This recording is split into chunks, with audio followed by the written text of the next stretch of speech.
बोले दशरथ मांगो राजन, जो मांगोगे सब पाओगे, संकल्प छोड़कर कहता हूं तुम जी चाहा बर पाओगे। और उसी समय बोले सुनो कि बोले मुनिवर तुम धैर्य धरो, कारण हमें अभी बताते हैं, कारण हमें अभी बताते हैं। नहीं यज्ञ करन देते मुझको, ये राक्षस बहुत सताते हैं।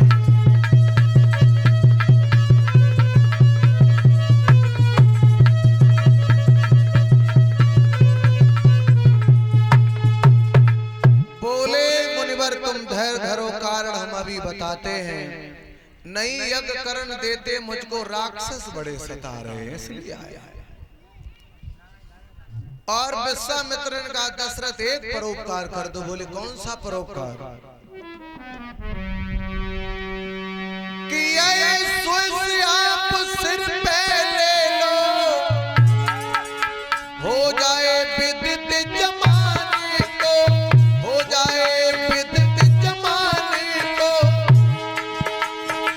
कुछ दिन को राम लखन दे दो, मेरा यज्ञ पूर्ण करवाने को।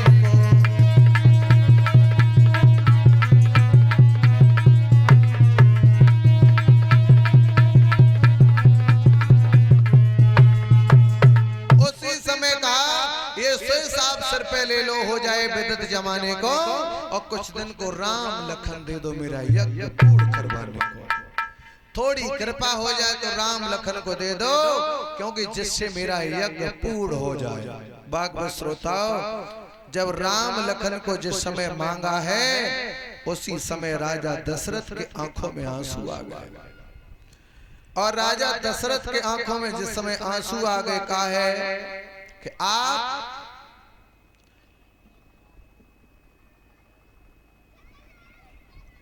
जो कह रहे हो वो कहीं ना कहीं ठीक है, लेकिन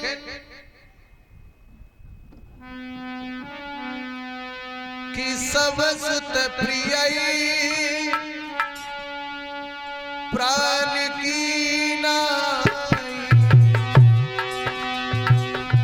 राम देते नहीं बनाई गुसाई। राम सिया राम मुझे जय राम, राम सिया राम मुझे जय राम। उसी समय कहा कि सब सुत प्रिय मोई अपने प्राण की नाही, लेकिन राम देते नहीं भले गुसाई। अरे आप मांग तो रहे हो, पर आप मेरे प्राण मांग लेते, लेकिन तुमने मेरे राम जी को क्यों मांगा? तुमने मेरे राम जी को क्यों मांगा है? उसी समय गुरुदेव भगवान बैठे हैं, और जब दशरथ के मन में चिंता लगी है, तो गुरुजी ने उसी समय कहा दशरथ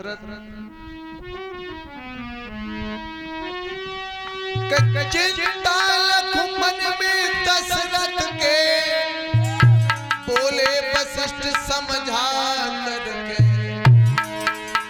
चिंता न करो राजन मन में, लौटेंगे रंग रचा करके।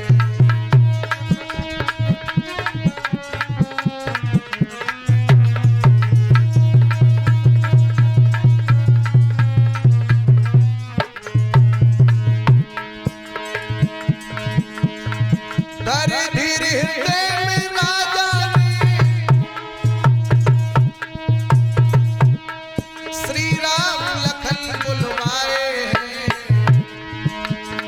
संग विश्वामित्र के जाने को ऐसे फिर वचन सुनाए।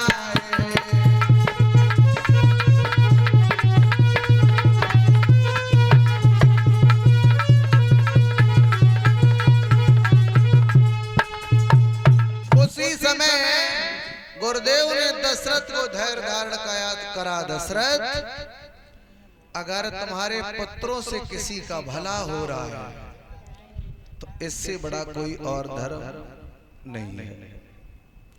आज भगवत श्रोताओं जब कहा है कि इससे बड़ा और कोई धर्म नहीं है, उसी समय राजा दशरथ बड़े दुखी हैं, दशरथ रो रहे हैं, क्योंकि बड़ी मुश्किल से जो चीज प्राप्त होती है वो व्यक्ति को अति प्रिय प्यारी होती है। बड़ी मुसीबत के बाद राजा दशरथ को पुत्रों की प्राप्ति होती है। इधर